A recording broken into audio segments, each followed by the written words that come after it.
big mistake that people make is they don't focus.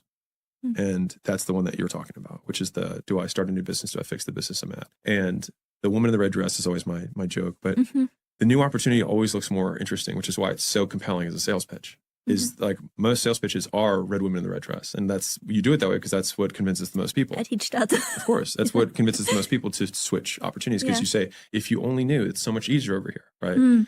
But the reality is that all businesses have difficulty. It's just what difficulty you want.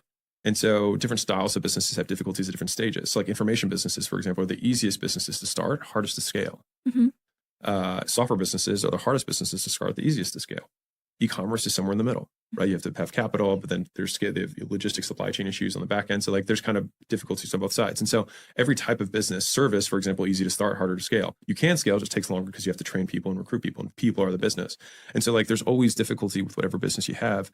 And what happens is when you switch opportunities, you then start at zero, you quickly get success because you pass the levels you already know, but then you run into the same boss again. And so what ends up happening is now you have two businesses you're CEO of because you couldn't end the other one because you still need to live. And then you start this other one. And so maybe this is the better opportunity, but you still have this old one. And then you can't give it up because you're like, but I have customers and I have to keep my promises there. And what do I do about my team? And there's all these questions that surround that, which is why you can own as many businesses as you want, but you can only run one. And that's the thing that everyone messes up. And especially if you're small, you don't have the resources to run two. So you have to make the hard decision.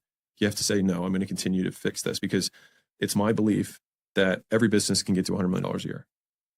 Every business. Even solopreneur? Yeah. Well, I mean, I wouldn't say the solopreneur is an organizational structure, not a business. So whatever business that solopreneur is in, if they sell wallets, if they sell paintings, whatever it is that you sell, you could sell $100 million worth of it. Like, I can't think of a business. Now, if you're like, well, you can't say that for a local dry cleaner. So I'm like, yeah, then you open more. But I consider that still the same business, right? And so the question then remains, why isn't your business a $100 million business? And whatever the answer to that question is the problem you need to solve. And if you don't know how to solve it, which is what most entrepreneurs are faced with, they then think, oh, it's not me, it's the business, it's the industry, it's the market, it's the vehicle, right? And sometimes I regret that I talked about how switching opportunity vehicles, because like if I had played out the other alternative, I probably have 200, 300 gyms right now, and I'd still be just as rich. And so maybe I make less money now than I would if I had stuck with it. I don't know. And we can never know. But I can say that the equal opposite of that is if you do one thing for 50 years and you get better at it, you're probably going to make a lot of money.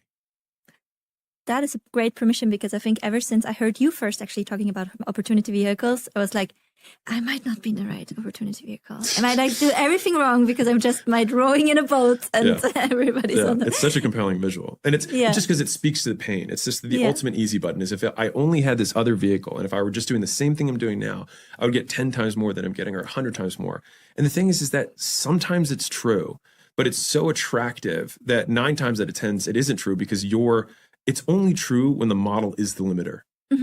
But most times it's not. It's a limiter if you measure on a 1-year time horizon. But Mr. Panda has a chicken shop. And he's worth 10 billion. So like, is having a Chinese chicken store like the best opportunity vehicle? No. Did he make it work? Yes. So it's just expanding the horizon and that's why starting a business that you actually care about the customer is ultimately the thing that matters the most in the long run. Because if you really care about the customer and the product that you deliver, then you don't do it for the opportunity vehicle reason and the making money reason. And then making money occurs. But because you stick with it, it just keeps getting bigger and bigger and bigger. Because you keep improving it, because you love it, it keeps getting bigger and bigger and bigger. And you maintain your reputation because the only reason you did it to begin with is because you care.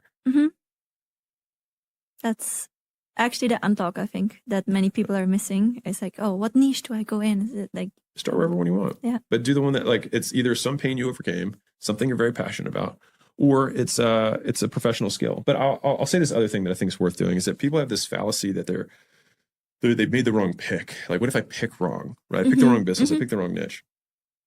The consolation I can give you is that if you stick with it, no matter what, all businesses end in the same place, which is you have a team of 5 to 7 people.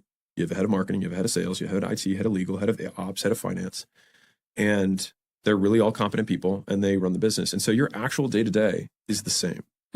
Whether you're selling, shaving cream, or you're selling communities, or you're selling private equity. Fundamentally, you're gonna have a team of people that those functions of the business have to occur, and they're probably rolling into you. And so if you think about that as the natural extreme of any business, then it kind of doesn't matter what you do to get there, if you like the game of business. Yeah. And so that's kind of how I see it, is like, if I'm worried about picking the wrong thing, it's like, well, no matter what, I'm going to end up in the same place as long as I stick with it.